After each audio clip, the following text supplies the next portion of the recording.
What's going on, everybody? It's your man Slam here. Hope you're having yourselves a great day. I wanted to make a quick video talking about the best way in Master Duel to first obtain gems if you're getting started out or playing on your account, then the best way to actually use those gems to buy whatever cards you need, purchase the packs, and ultimately build the deck that you want. I'll talk about some of the common mistakes that a lot of people make, but let's jump straight into it. So first and foremost, whenever you start a new account in Master Duel, the easiest way to get gems is first and foremost, just religiously check your missions tabs.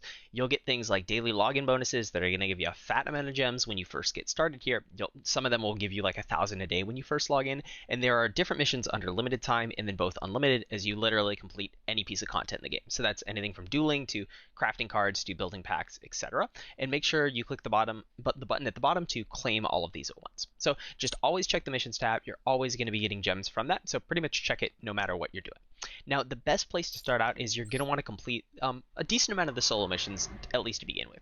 Within this dual strategy section, you'll unlock a few staples from completing a few of the first ones, but then once you unlock this second practice area up towards the top, you're going to get around like 600 gems from each one you complete, and it literally takes you 1 minute. So that's around 2,400 gems just from completing these, so make sure you do that. And also, as you complete the solo mode content, there are missions that will reward you with gems for completing these. So I'd say, go through and complete a decent amount. You don't even need to complete the full thing to get enough gems to build probably one deck that you want.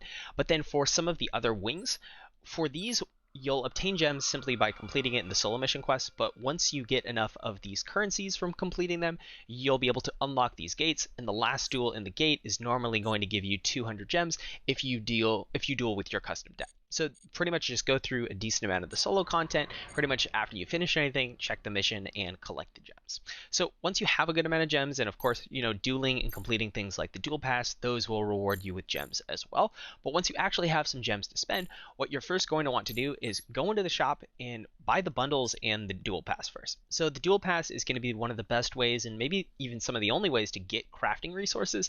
And if you finish it, it'll basically pay for itself in terms of gems, like a lot of other battle passes do. So make sure you get that, and then get all 3 of the bundle deals. It's way cheaper than actually buying a 10-pack of the master pack, and you're getting a staple like Ash, which you probably should be running in your deck. Lightning Storm and Solemn Judgment are some other good staples to splash into a lot of stuff, but it's pretty much the most effective way to use those gems. At least if you're getting cards, even if everything's irrelevant in here, you can use them for dismantling for crafting materials. So buy all 3 of these, the dual pass, and then figure out what deck you want to build.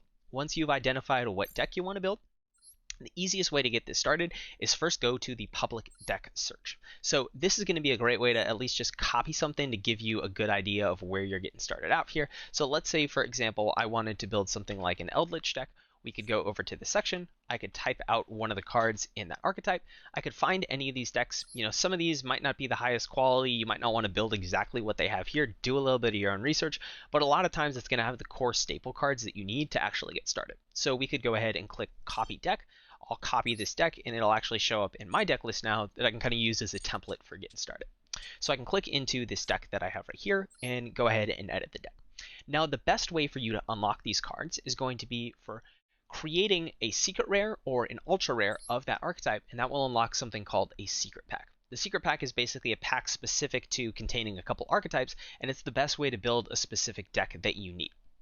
So normally what you'll want to look out for is, first and foremost, identify a secret rare within that deck. Ideally, probably a card that you're going to need 3 copies of. So in this case, this could be something like not Rivalry of the Warlords, because that's not actually in the archetype, and you want to try to make sure that the card you're crafting is going to be in that archetype.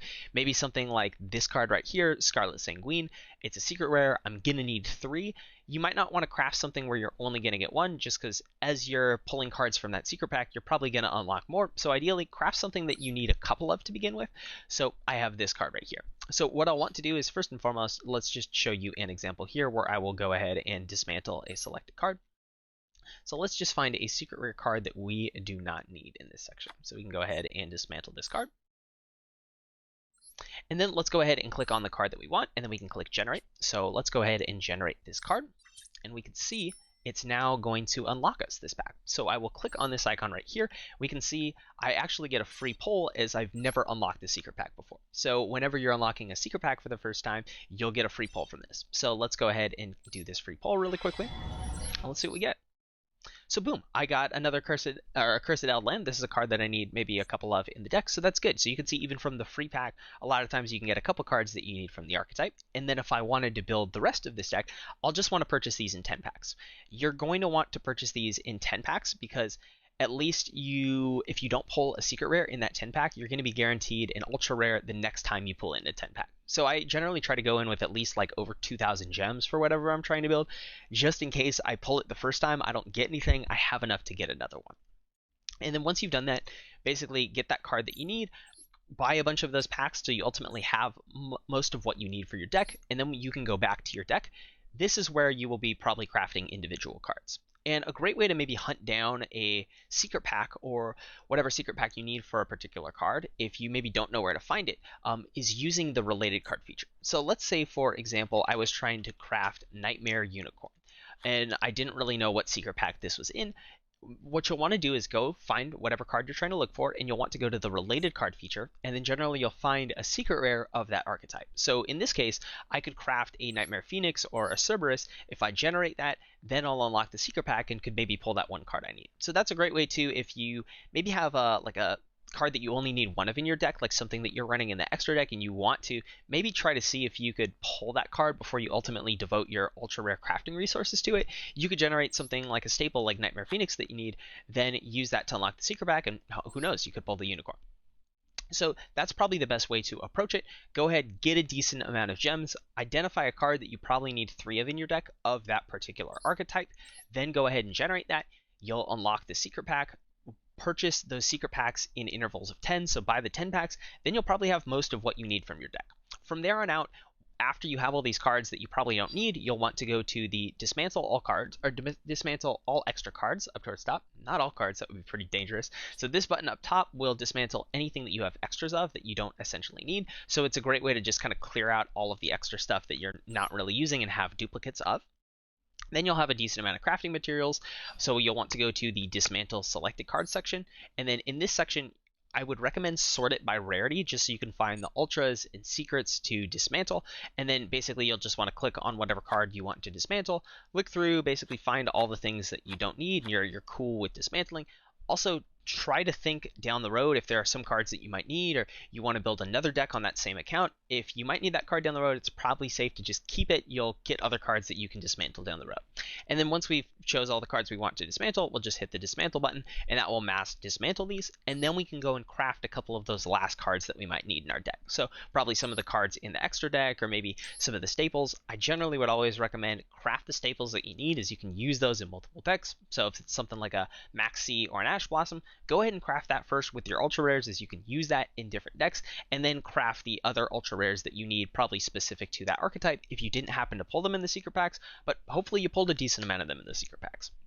So yeah, that's basically the main recap of how to get gems, how to use those gems to actually find the secret packs, purchase the secret packs, and get all the cards that you need to hopefully build your deck. So if you like this type of content, feel free to hit us with a follow. Let us know what you like. Let us know what you'd like to see in the future too as well. And thank you so much for watching. I really appreciate your time. There are a million videos that you could be watching on YouTube. So if you watch this one, thank you so much for your time. I really appreciate it. Have a good one, and more content on the way.